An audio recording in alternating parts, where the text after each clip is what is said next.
Hi. I want to start with a question. Was there a need for revival in Scottish culture in the years between the First and Second World Wars? There was certainly no clamour for one, but it's probably true to say that Scottish people in the period had access to a greater range and diversity of culture and cultural pursuits than they'd been available to any of their predecessors in the history of the nation. Now, this is largely down to the emergence of a global mass media, which developed emerging cultural and recreational forms, including magazines, cinema, and sport, into accessible and affordable means of mass entertainment, and which also introduced new national media such as radio and new places for recreation such as dance halls. An employed individual, and indeed many of the unemployed living in a Scottish city in the period, had affordable access to books, newspapers, magazines, theatres, variety shows, films, radio programmes, public concerts, sporting contests, cheap excursions to the countryside. There can be little doubt that while the economic prospects for most Scots was little improved between 1918 and 1939, the cultural life available to them was immeasurably greater. And Scots weren't just simply playing a part in being the consumers of culture. They were also producing that culture at a Scottish and an international level, a British level. You can see some of the names here. I won't go into them in great detail, but D.C. Thomson obviously was continuing to establish Dundee as one of the centres of British journalism through its publication of daily, weekly newspapers, both regional and national, introducing new women's magazines and also children's comics like the Dandy in 1938 and the Dandy in 1937 and the Beano in 1938. The great family publishers established by Scots still had strong Scottish components. There were cinemas were owned by large families like the Greens and the Singletons in Glasgow, both with nationwide chains as well as Glasgow-based chains. Greens opening in 1927, the Greens Glasgow Playhouse, the largest cinema ever built in the UK. Also in theatre, Howard and Wyndham, one of the largest theatrical networks, had been founded by Scots, still had Scottish components to it, as did the variety theatres of the Moss Empires, which had been founded by a Scotsman, Edward Moss. In cinema too, the ABC Group, the Associated British Picture Corporation, had been established by a Glaswegian, John Maxwell, who John Grierson described as the single most important figure in UK cinema in the interwar years.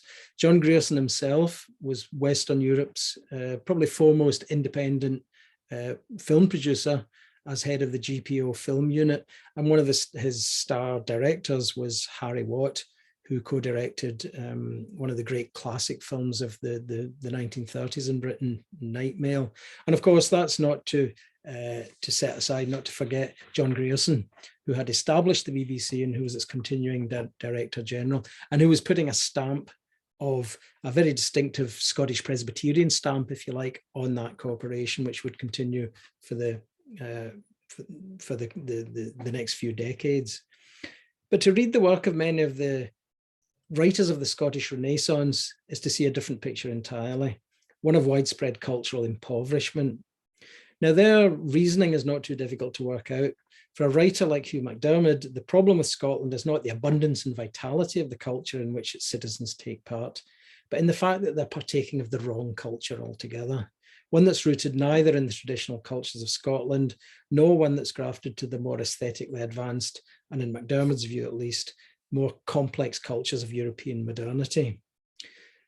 So the Scots cultural producers who are being mentioned on this slide were, just like the successful Scottish commercial and popular writers of the time, people like Barry, Buchan, Munro, Cronin, were in MacDiarmid's view peddling an inauthentic Scottish culture, either externally through their participation in a wider British culture that denied Scottish particularity, or if they worked in Scotland by having internalized debased English cultural practices and ways of thinking to the detriment of their own indigenous cultures. And this is the way, this is a kind of snapshot of some of the views that MacDiarmid expressed about this. And hopefully you can see these in your own time as well. But you can see the kind of things he's saying here. It's practically impossible for the majority, even of Scottish people living in Scotland, to think Scottish. The vast majority of Scots today regard as typically Scottish the very sentiments and attitudes which are the products of their progressive Anglicisation. And again, the vast majority of the Scottish people, and particularly the public men, are more English than the English. Now, to someone like MacDiarmid, no one of these qualities is more glaring than in the field of popular culture. And in particular, the places that this alien popular culture has taken strongest hold, large urban centres, prime among them being Glasgow.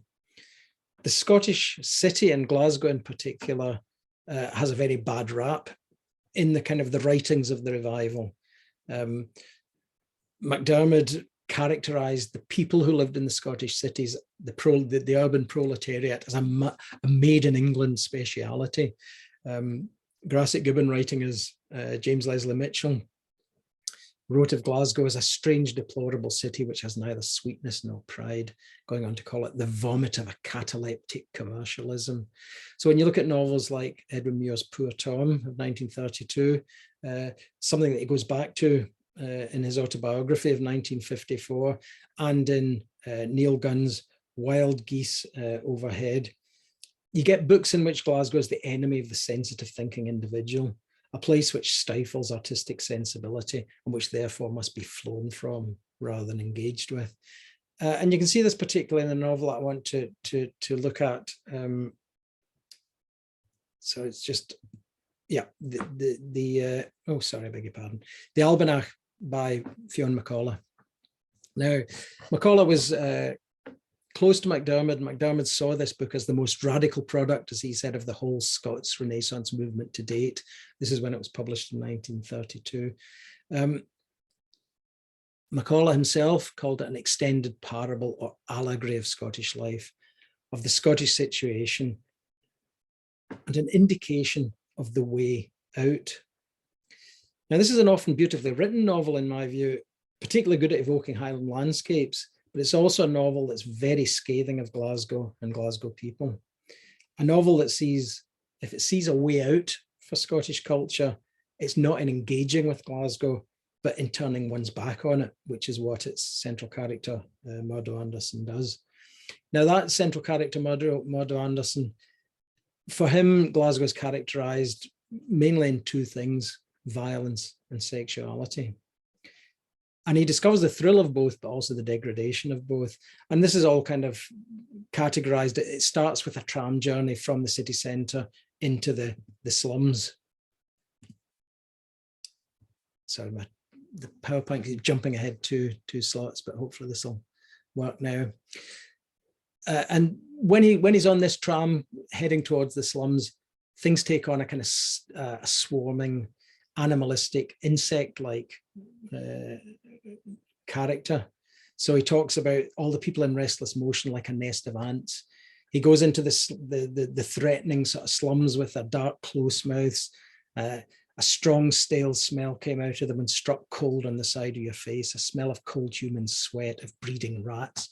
And of course, the people who live among them in McCulloch's telling of it are deformed. Nearly all of these people were undersized, and every fourth one among them seemed to have some deformity. Everything is dirty.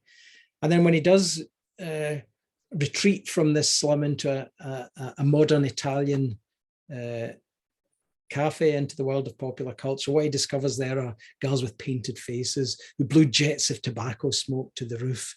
A girl with Jewish-looking features looking steadily in his direction from a nearby table with an insinuating leer. What happens is he gets involved in an altercation, in a fight in this cafe, and has to be smuggled out of the slum. When he's reflecting on it, he talks about it again in very animalistic terms. He had gone down into the places where men fight and breed and altogether live at the level of their animal parts. This is both thrilling and frightening, as is the sexuality.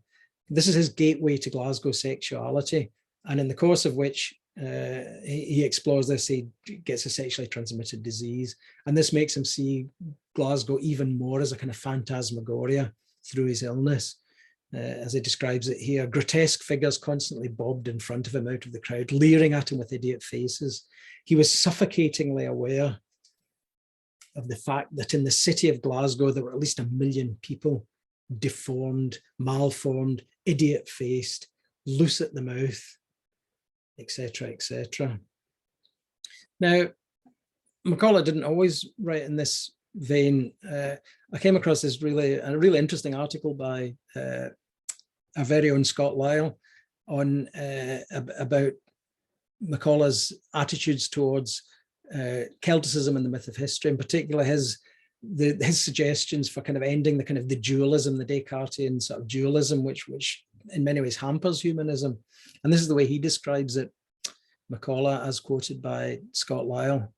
To say nay to, that is, to will the non-being of another being, is to be impoverished, while saying yea to or embracing at the level of being another being is to be interpenetrated by that other, so that our being becomes one with it, is enriched by it in the degree in which, in a sense, it becomes that other. This is a sensible, I think, and generous statement of the basis on which any form of cultural revival needs to be built. But it does sit rather uneasily with a work like The Almanach, which is essentially a novel with only one character, a novel so relentlessly focused on its hero that no other character is ever allowed to creep out from under the shade of his preoccupations and grow independently of him. It's also a deeply misogynistic novel, which I won't go into here. But if to will the non-being of another being is to be impoverished, as McCullough states here, then surely both Murdo and the reader are hugely impoverished by the ways in which Glaswegians are represented in the novel, in the sections that I've quoted, as people living at the level of their animal parts, as nests of ants, as idiot leering faces, as the deformed, as fools. So what's the alternative to this? Now, in the European context, there is, and the global context, there is an alternative to this obsession with the insular artistic individual, one that seeks to reach out to rather than withdraw from the confusing mess of modern urban life, one that seeks to use polyphony and multi-perspectivism rather than monologue as its narrating mode, to engage with broad and disparate groups of individuals more or less on their own terms, to be a popular rather than an insular art. And you can see this in movies like, sorry, it keeps jumping forward to two places, but here we are.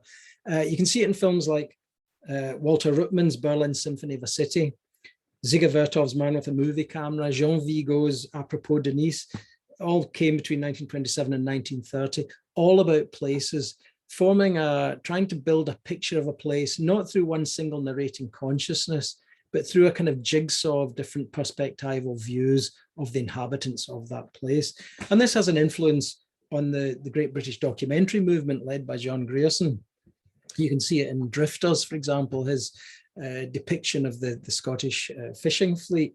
You can also see it in a film I talked briefly about earlier, Nightmail, co-directed by Harry Watt and Basil Wright. You can also see it in perhaps one of the greatest movies of the 1930s in the British context, Humphrey Jennings's Spare Time, which offers a brilliant depiction of the recreational pursuits of the English working classes. And you can see it in literature too, especially in the works of John Dos Passos, these large encyclopedic, multi-perspectival novels like Manhattan Transfer, like the USA trilogy. Manhattan Transfer was published in 1925, USA trilogy 1930 to 1936, where you get a composite portrait of a society. Now, examples of this kind of thing can be seen in Scotland in the work of authors who aren't generally associated or not associated closely with the revival. I'm thinking here of a novel you may be aware of, probably aware of, The Shipbuilders by George Blake, where what we see is his attempt to overcome this is to use the novel as a form of dialogue. It's not exactly a polyphonic novel, but it's certainly a dialogical novel in the way that it takes the two characters, the relatively wealthy Leslie Pagan, the son of a shipbuilding family, a ship-owning family, shipyard-owning family, and an unemployed riveter, Danny Shields, and attempts to create a kind of dialogue between the two, an attempt to see the city from both points of view, and for the two of those to engage in a dialogue about it, and for the reader to get a sort of dialogic picture of both sides of this question. It can be seen even better, I think, in Dot Allen's Hunger March from 1934, which similarly offers a contrast with Macaulay in the way it represents a whole range of character perspectives, focalizing not on one exceptional individual, but on a range of characters from right across the social spectrum. And you can see this is a list of some of the characters on which the novel focuses.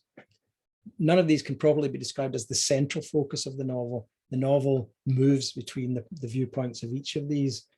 Now, simply in terms of narrative technique, this is a novel that attempts a much greater level of inclusivity and, to use Macaulay's word, interpenetration, shifting as it does from one character perspective to another. This isn't the case of an authoritative narrator looking over the shoulder of one privileged character, as is the case with Macaulay, but of a fluid, characterless narration. It's actually in many ways reminiscent of Virginia Woolf, although without the extensive use of free and direct speech.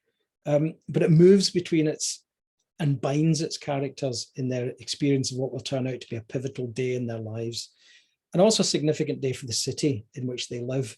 And in that regard as well, it resembles more than a little, I think, Woolf's Mrs. Dalloway. Allen also understands and explores the effects of modern media on the idea of the self. Our characters reimagine themselves in newspaper headlines or as characters in the films they watch and the books and the magazines they read. They understand themselves as individuals, but also as characters cast in the narratives of others.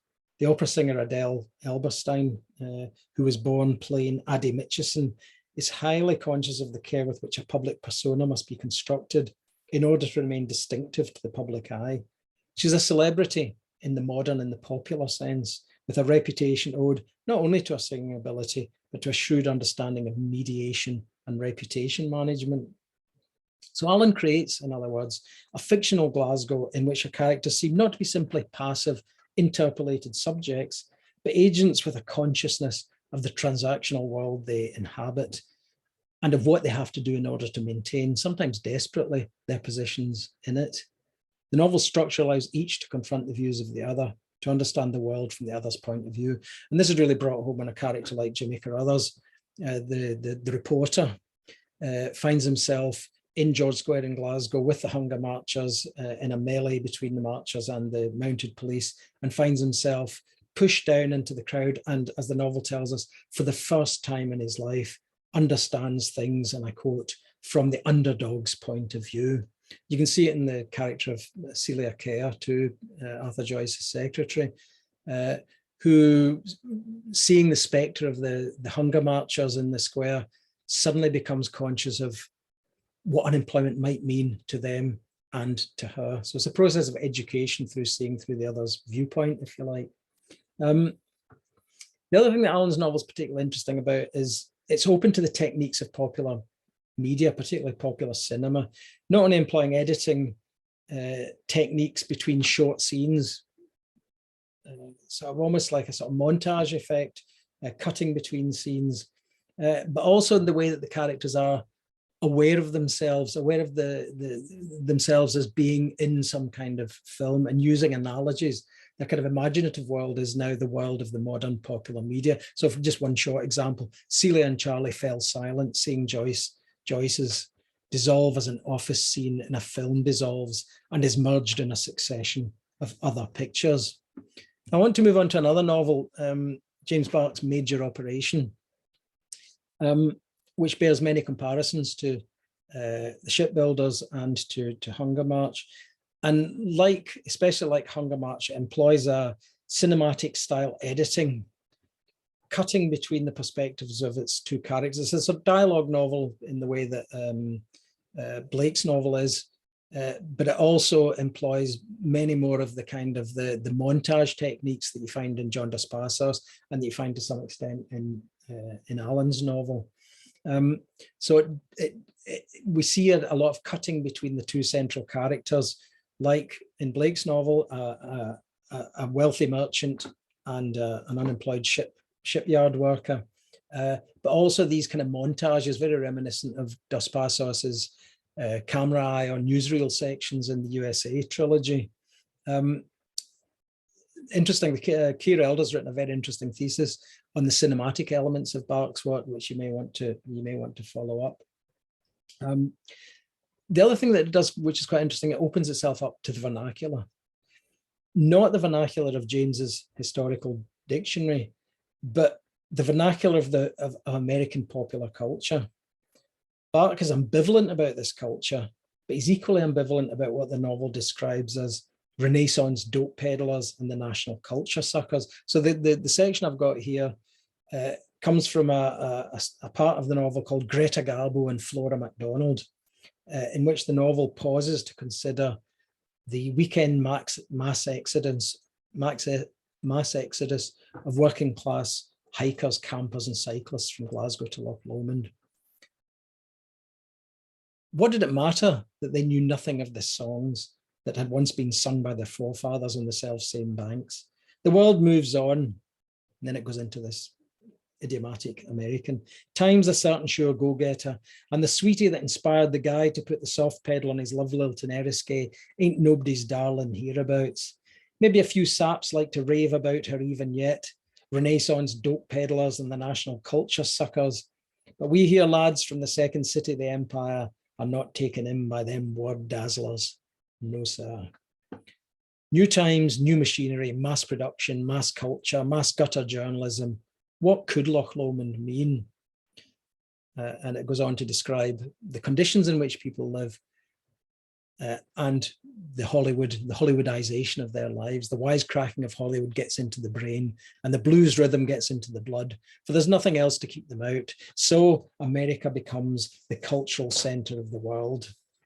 Now, this reference to Renaissance dope peddlers and the national culture suckers may be ironic or humorous, but it conveys a strong implication, I think, on Barks' part, that it's not only American popular culture that may be failing ordinary Scots, but that modern Scots are also being misled by revivalist word dazzlers, attempting to sell them an equally incredible story, based not in the soporifics of consumption, but rather on tenuous myths of historical, cultural, and national continuity, myths that effectively say nothing to them about their own lives and their current situations. It's an equally alien discourse, if you like. So to work towards a conclusion, McCullough talks of a philosophical level of interpenetration and recognition of the other, but fails to carry this through in his novels. The Almanac is a novel not of integration and codependence, but of geographical and psychological withdrawal from the industrial central belt where most Scots lived. A withdrawal to a kind of reimagined and idealized Gaeltacht. And it was this current in the Scottish Renaissance that took people away from a serious consideration of contemporary novelists who were attempting these kinds of syntheses like Allen, Bach and Blake, just as they had refused, and the Renaissance had refused to countenance Barry and Buchan and Bach, J.J. Bell and Frederick Niven and A.J. Cronin, for daring to write novels that appealed to the degraded tastes of the generality. So by refusing, in short, to speak a literary language recognizable for the majority of modern Scots, this is where the Renaissance perhaps failed. And this failure to be able to build consensus is one of the reasons why the Scottish revival of the interwar years failed in so many of its aims. By focusing on radical de-Anglicization, we can see an example of this here in this second item from MacDiarmid, this radical de-Anglicization, this necessity to create a literature, a kind of form of Scottish Sinn Féinism, a literature all of our own. By focusing on this de-Anglicization and on high culture and refusing to engage with the mass culture in which most people moved, this branch of revivalism influenced by MacDiarmid found itself isolated, with no way of reaching out to the large audiences required by modern participative politics. MacDiarmid's belief that it would be a vanguard, a kind of revolutionary revivalist elite who would make the key differences, something he adverts to in the first quote where he talks about aiming not to reach that wider public, but the smaller one, which matters infinitely more, proved to be unsuccessful. From a nationalist point of view, in fact, it turned out to be an impediment. So the father of Scottish nationalism, modern Scottish nationalism, John McCormack wrote about MacDiarmid. I'm certain that C.M. Grieve has been politically one of the greatest handicaps with which any nationalist movement could have been burdened. His love of bitter controversy, his extravagant and self-assertive criticism of the English, and his woolly thinking were taken by many of the more sober-minded of the Scots as sufficient excuse to condemn the whole case for Home Rule out of hand. But it needn't have been this way. It was not just the likes of Burke who realised that the revival could be culturally broadening rather than selectively narrowing. People close to MacDiarmid and at the centre of the revival movement conjured a much more inclusive vision of a national culture on which later and more successful attempts at revivalism might build. Lewis Grassic Gibbon's essay, Glasgow in Scottish Scene, offers a prime example of this, I think, in the way that it turns many of MacDiarmid's assumptions about a national culture in its on their head. Now, if MacDiarmid had to choose between the vision of a renewed Scotland and the needs of the industrial working classes, it was clear that he would bend to the former. In fact, he says it more or less explicitly in Lucky Poet, talking about wanting a poetry that turns its back on Anglo-Scottish literature, especially on those people whose unexamined lives are indeed not worth having, which is dangerously dismissive, I think. And Grassic Gibbon will have none of this. Gibbon will have none of this in his essay on Glasgow. He talks instead about the horror of the slums and the need to not to reduce this simply to a nationalist ideology. There's nothing in culture or art that's worth the life and elementary happiness of one of those thousands who rot in the Glasgow slums. There's nothing in science and religion. If it came to some fantastic choice between a free and independent Scotland, a centre of culture, a bright flame of artistic and scientific achievement, and providing elementary decencies of food and shelter to the submerged proletariat of Glasgow and Scotland, I at least would have no doubt as to which side of the battle I would rage myself. For the cleansing of that horror, if cleanse it they could, I would welcome the English and suzerainty over Scotland till the end of time. I would welcome the end of braid Scots and Gaelic, our culture, our history, our nationhood, under the heels of a Chinese army of occupation, if it could cleanse the Glasgow slums, give a surety of food and play, the elementary right of every human being to those people of the abyss. And Gibbon actually goes further, lambasting those who espouse a narrow nationalism and a narrowing monoculturalism, when there are so many riches to be found in multiculturalism and engaging not just with the popular, but with the different and the alien.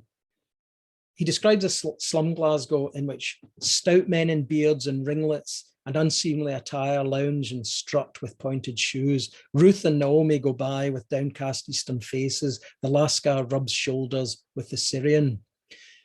Now, for Gibbon, this is not a cause for regret. This is not a case of a sort of degradation or a miscegenation. This is actually the cause of the source of something very fertile. And the way he describes it is as following. Emerging from it, the investigator suddenly realizes why he sought it in such haste. It was in order that he might assure himself that there were really and actually other races on the earth apart from the Scots. So long have I wanted to write what I'm about to write, but hitherto I've lacked the excuse.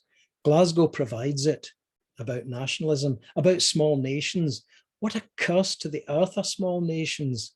There's an appalling number of disgusting little stretches of the globe, claimed, occupied, and infected by groupings of babbling little morons, babbling militant on the subjects unendingly of their exclusive cultures, their exclusive languages, their national souls, their national genius, their unique achievements in throat cutting, in this and that abominable little squabble in the past. Now, it's my view that the literary revival failed for the same reason the Scottish nationalist movement failed before World War II. Both were too inward and too backward looking, preferring to cultivate purity and exclusivity, suspicion of novelty and hybridity, and taking refuge in narrow myths of national identity. The revival would only really flourish once voices like Burke's and Allen's and Gibbon's were truly heard, and Scotland embraced not only the full breadth of the cultural interests and aspirations of its own population, but also those of the people coming here from elsewhere, offering a different kind of revival and enrichment through the languages and the cultures they bring with them. So opening up to the popular was opening up to the world. Okay, thanks very much.